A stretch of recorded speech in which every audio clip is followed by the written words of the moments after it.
Coming up on 101 West, some call it toxic traditions. Others, boys being boys. For victims and their families, it's abuse.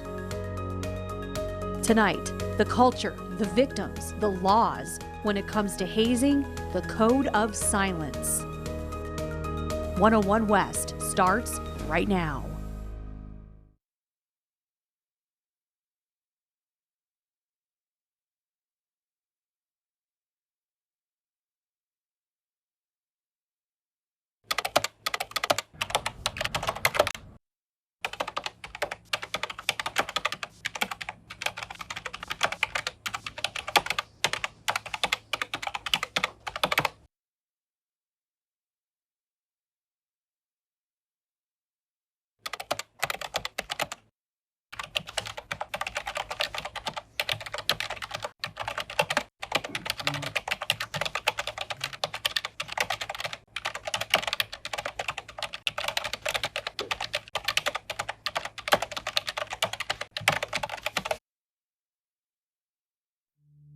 It's a 600-year-old problem. There are just certain cultures that are very difficult for us to change, and hazing has been one.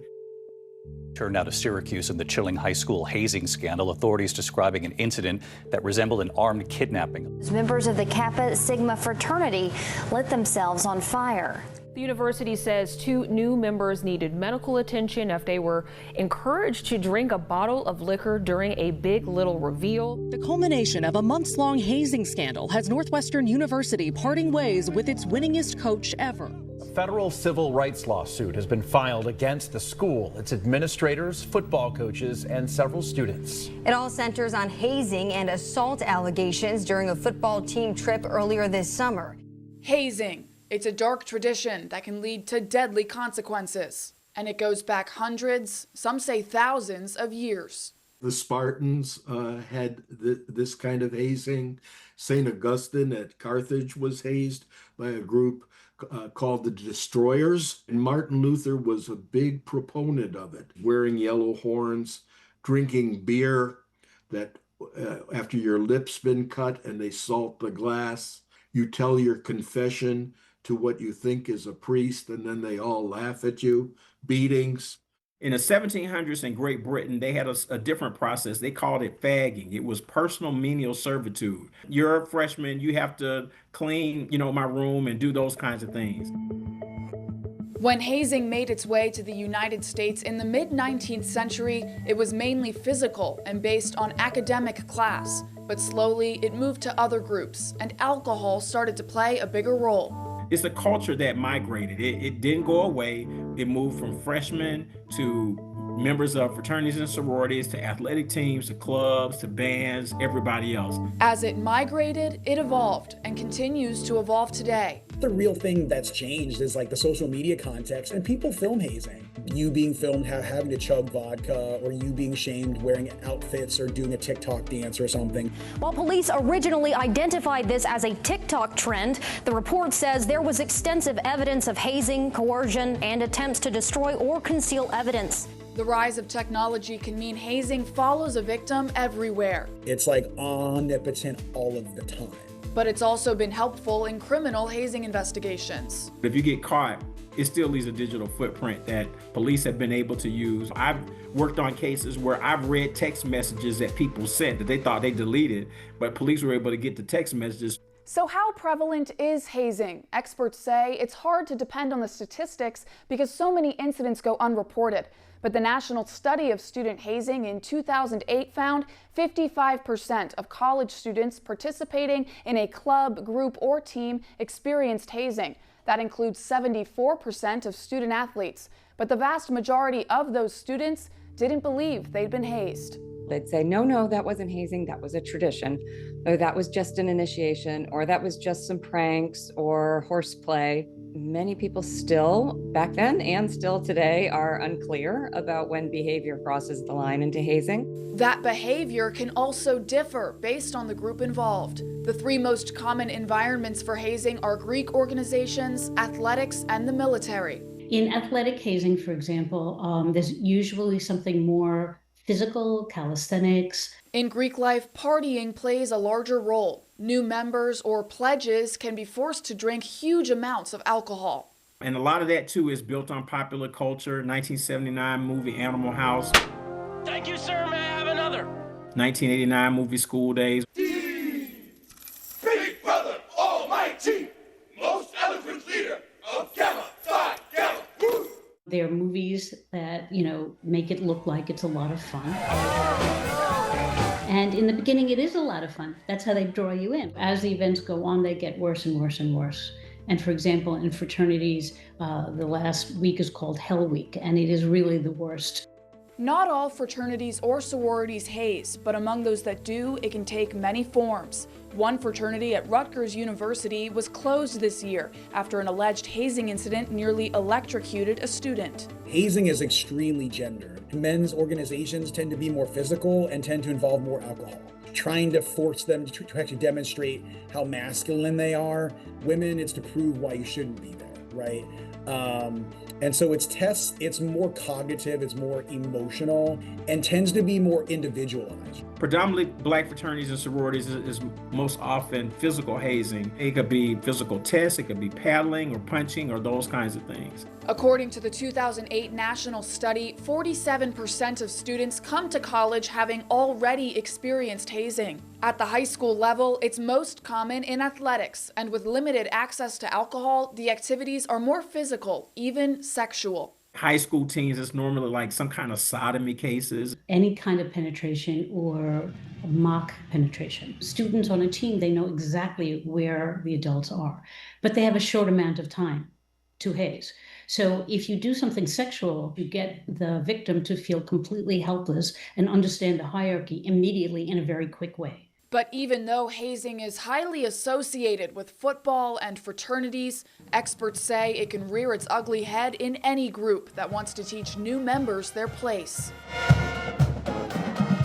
Marching bands have a lot of physical hazing. Choir groups have a lot of drinking, and you wouldn't think that. It's in any group that has a hierarchy, and they want you to learn that hierarchy and that you must obey that.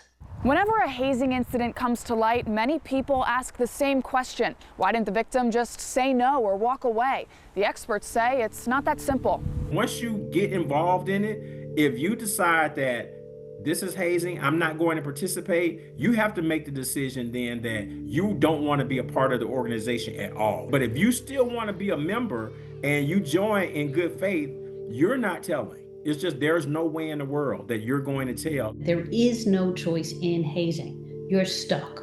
Coercion, pressure, threats, these all create an environment of compliance and silence. Besides, despite the physical and emotional damage it can do, some people still see hazing as harmless fun. A huge number of people actually enjoy hazing. They enjoy the process of having been in it and doing it to other people, and they'll look back and say, oh, it's the best time of my life. On one of the deaths, one of the young men told me that it was, I know that death is bad, but it was still the best night of my life.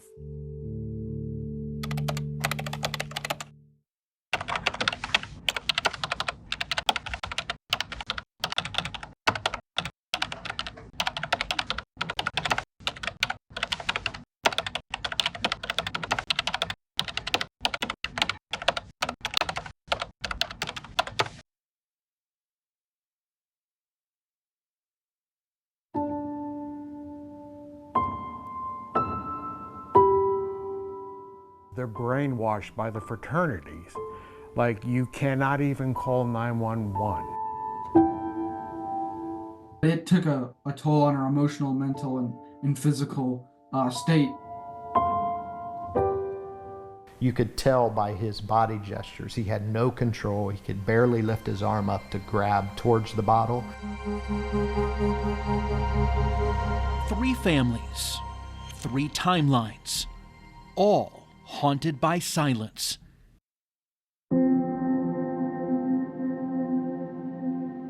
In Minnesota, the Santulli family raised 3 kids who chased big dreams. The youngest, Danny, followed his brother to the University of Missouri and into Greek life. He was just a fun, loving good kid. Right away, Danny pledged Phi Gamma Delta, but just a month into his freshman year, the calls slowed, the bank account drained, grades slipped. And the Sunday before Father-Son night, Danny finally broke. Can't deal with this anymore. It's too much. 2 nights later, a phone call. She said she was an ER doctor and that they had him in the emergency room. And he stopped breathing. The 7.5-hour drive from Minnesota to Missouri felt more like an eternity, and the images they walked into, they'll never unsee. He was just hooked up to so many different tubes and on a ventilator, and I just couldn't believe what I was seeing. Inside the fraternity house that night, Danny was told to drink a bottle of Tito's vodka that was taped to his hand. And someone yelled, "No p***s in the house tonight." So Danny had to continue. So the bottom line is, like, there's victim shaming. Well, Danny could have said no. He said no, not once, not twice, or a few times. So how many times do you have to say no? He was also given a beer funnel, and by the end, he couldn't even stand. Thrown on a couch and left alone, Danny stopped breathing. And all of a sudden, you know, that's when he fell off the couch, and that's when somebody finally came in and said, oh my, his lips were blue. Instead of calling 911, fraternity brothers carried him to a car and then dumped him at the hospital, already in cardiac arrest. It basically comes down, if someone called 911 for the right reason that night, say 20 minutes earlier, we wouldn't have not been in that situation. Danny's blood alcohol content was 0.468, 6 times the legal limit. The damage was catastrophic. No sight, no speech, no movement. But he never lost his will to live. 9 out of 10 kids would have died that night. And for some reason, Danny's still with us. So I think he's alive. You know, it's for a reason. What do you think that reason is? That reason is that he's eventually going to get through this. He's not going to be perfect, but he is going to get some type of better quality of life. And that's all we want. That's all we want, because, you know, he was cheated. He didn't deserve this at all. Hey, buddy. Here he is. What's up, handsome? Today, the Santulli home is filled with therapy sessions and quiet triumphs. A hand that moves, a head that turns toward a familiar voice. Toughest person I've ever known. Danny's parents say they see flickers of progress and purpose. He's tracking us better. He tracks by our voices, so he'll, you know, his eyes will turn, and now he's turning his head more. The Santullis say it's proof of something larger, that even when a voice is stolen, it can still inspire others to speak. And that code, that silence, doesn't just live on college campuses. It's found in high school locker rooms, too. Like first week of practice, first day of practice. The Fortenberry brothers say hazing and sexual assault occurred on a regular basis inside the Liberty High School wrestling room in Peoria, Arizona. One of our heavyweights, he came over and sat on my face with his genitalia and his balls all on my face. It was disgusting. Ryder and his younger brother Rex thought wrestling would teach them discipline and drive. Instead, it taught them how cruelty hides behind tradition. He reached over with his hand and grabbed my balls and genitalia and everything. And then the same thing happened. We did a move, rolled back into the same position again, and he shoved his thumb up my butt. The humiliation didn't stop there. Both brothers say coaches watched and called it part of the Liberty culture and a rite of passage. The coach got everyone together and said, listen, this is a part of Red Dot Nation. This is our culture. If you can't handle being hazed, you need to get the bleep out of our room. That culture providing cover for abuse, violence disguised as toughness. One of the wrestlers, male wrestler, about 150, 60 pounds, was on top of this black girl and she was probably 90 pounds. He put his knee on the back of her neck and pinned her to the ground and said, "We're gonna reenact George Floyd." Preseason to my freshman year, one of the wrestlers was getting held down by like probably about 5 people. And as he was getting held down, another wrestler pulled his pants down, shorts and underwear, and put his penis and balls in the other kid's mouth. That happened multiple times. A couple months later, the perpetrator, he had a broomstick, and he had pulled off the kid's shorts and underwear and put the broomstick, shoved it up his butthole. Rex and Ryder had enough. They told their parents, who went to the coaches, but they say nothing changed. Afraid no one would believe them, Ryder decided to collect proof. I had my phone and I recorded it, but like kind of behind my knee so no one would see me. And then the next night at an away wrestling tournament, something happened in a hotel room and I recorded it then too. Both boys eventually quit the team, the sport they loved, tarnished by trauma. I just couldn't stand the injustice going on, and nothing was done about it. Ryder and Rex have only recently decided to go public, trading the comfort of silence for the courage of truth. They say they spoke up not for attention, but for accountability, and for every kid still afraid to come forward. To give other kids hope, because I'm sure this is happening all across the country where nothing is being done because no one's speaking up, because no one has courage, right? And so that's what we wanted to do, is to give hope to other kids who feel like they don't have a voice. For Ryder and Rex Fortenberry, strength isn't about how much you can take, it's about how much truth you're willing to tell, because silence in any locker room is still a choice. And while the Fortenberry brothers fought to expose hazing in high school, another family in Ohio would pay the ultimate price for silence in college. He was such a good kid. I mean, I never had to worry. He never got in trouble in high school. He wasn't a drinker. He didn't do drugs. Stone Foltz was a sophomore at Bowling Green State University, working toward a business degree. A son who texted his mom every day. He pledged Pi Kappa Alpha for the friendships, the promise of belonging.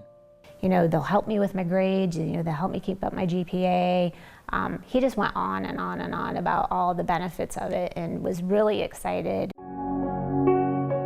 Instead, his initiation became a death sentence. Never in a million years knew something like that would happen or existed. And everybody thinks it's not going to happen to my son or daughter. March 4th, 2021, Big Little Night.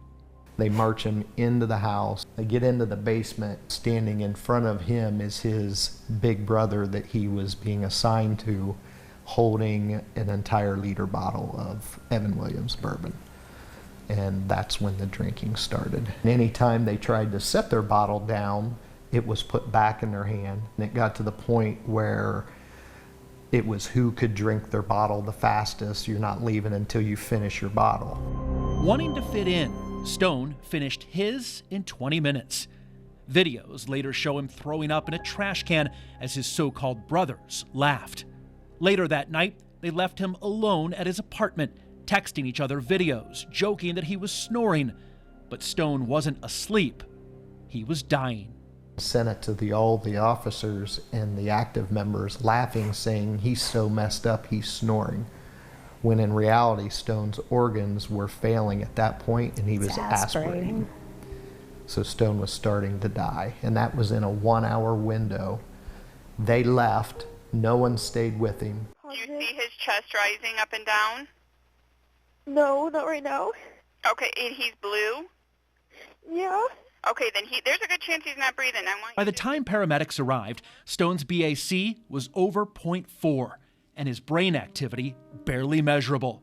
His parents still struggling to process what happened. When you see these videos of the blank look on his face because he's so intoxicated he has no control, or see him sitting on a couch and he's not able to move and everybody's laughing thinking it's funny, it's difficult. On March 7th, Stone Foltz was pronounced dead. In the days following, his parents honored his last wish, being an organ donor, which in turn saved 6 lives. If somebody were to ask you, what is hazing? How would you guys characterize and describe it? Abuse. Abuse. Yeah, it's the one word, it's abuse. This is the program you guys created? Correct. Since then, the Foltzes have turned grief into purpose, creating the I Am Stone Foltz Foundation and a traveling simulation to educate students about the dangers of hazing. They show how quickly it happens and how easily it can be prevented. There's 40 plus kids in this basement, and not a single one of them did anything when he was showing signs of blacking out, vomiting, loss of bodily control. The Foltzes believe education is the key. Early, often, relentless. I think if you get it in early in middle school or high school, followed up with the beginning of universities as their freshman orientation, and then again midway through higher education, that would be helping. I do believe that if Stone had any education at all on hazing, if we would have known anything about it, he'd still be here. We wouldn't be talking. I truly believe that.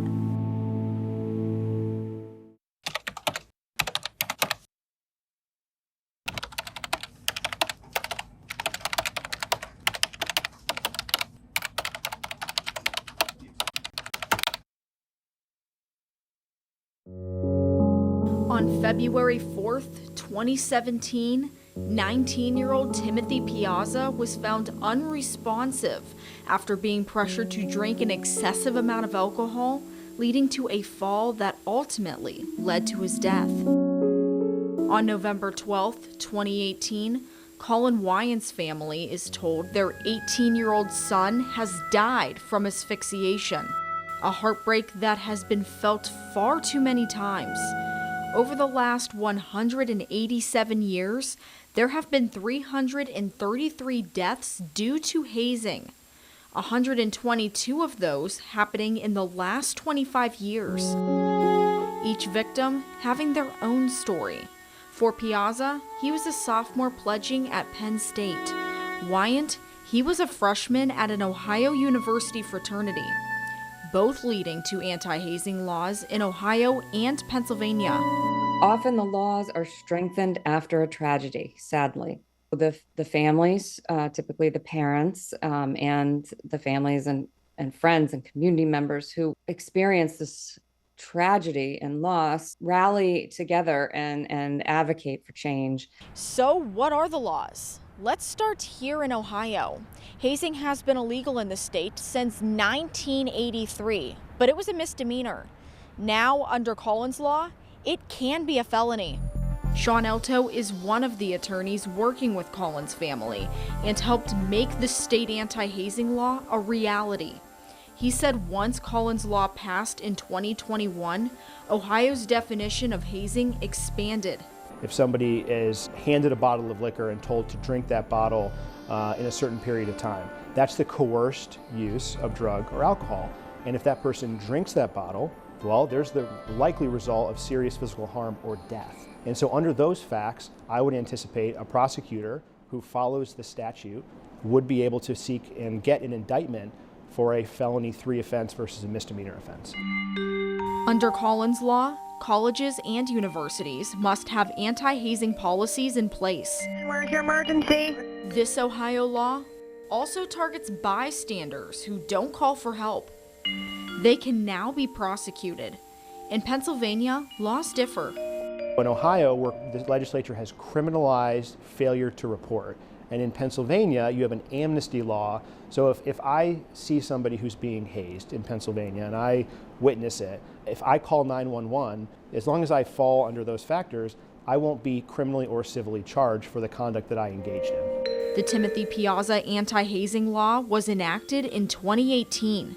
Just like in Ohio, the law creates stricter punishments for hazing and requires universities to adopt an anti-hazing policy. Hazing laws generally focus on 2 things: trying to stop hazing before it happens by criminalizing hazing and setting forth what the criminal penalties will be for hazing. And then the other focus of the hazing laws, which is a more recent phenomenon, is trying to incentivize people to call for help when a hazing victim is in trouble. Many states' anti-hazing laws are not as strict as Ohio and Pennsylvania's. 6 states have none on the books. Does that mean that hazing is still legal technically in those states? If there's, in those states where there's not a law criminalizing hazing, there's obviously not, you can't be found guilty of hazing, but there's assault, there's battery, there's providing alcohol to a minor, there's other criminal offenses that could apply. It doesn't have that imprimatur of hazing like we have in the other 44 states.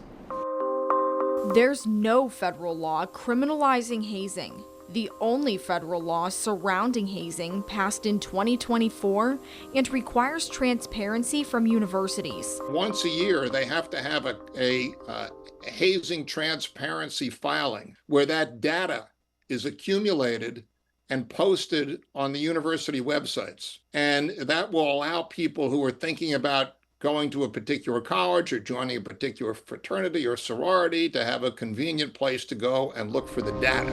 Laws surrounding hazing are becoming stricter. But is it enough? The laws are in place, as they should be, but it comes down to enforcement. When you have obvious instances of hazing where someone's gotten hurt or died and you don't file criminal charges, that's a gap in the law. Walter Kimbrough is a hazing expert and sees things differently.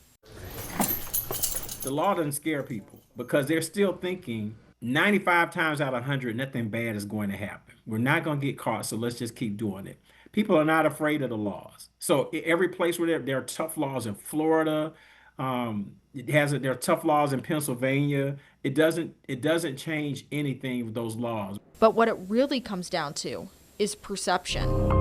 The earlier we intervene in the process, we can change the culture. We can empower young students and parents to say no, to step up, and to do something. And so we can break that chain earlier. I think that gives us the best chance at stopping hazing.